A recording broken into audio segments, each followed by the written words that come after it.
অল্পতে তুষ্ট যেই বান্দা হয়ে যায়, দুনিয়ার কোনো পাপ তাকে হাতছানি দিয়ে ডাকতে পারে না। কথা বলেন ঠিক কিনা? এর জন্য এরাবি সাহাবীকে বলে যে তুমি সব থেকে ধনী হইতে চাও তো কেনান, অল্পে তুষ্ট হয়ে যাও আমার সাহাবী, তাহলে এই দুনিয়ার সব থেকে ধনী তুমি হয়ে যাবা।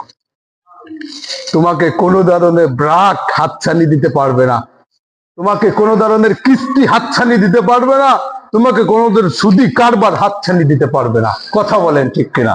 কেননা যেই আসবে তুমি বলবা আরে আমার ঘরে তো এক প্লেট পান্তা ভাত আছেই, আমার তোমাদের এই সমস্ত সাহায্যের দরকার নাই, যাও চলে যাও। ইমাম শাফির সেই কথা মনে পড়ে, সফরে যাইতেছেন, সফর সঙ্গী বলতেছে এখানে এতদিন আছেন, আপনার তো সামান্য কিছু খেজুর আর পানি আছে, এটাও শেষ হয়ে যাইতেছে, চলেন না খাদ্যের ব্যবস্থা করি, না খায়া থাকলে এখানে এই মরুভূমির ভিতরে আপনি তো মরেই যাবেন, খাবার পাবেন কোথায়?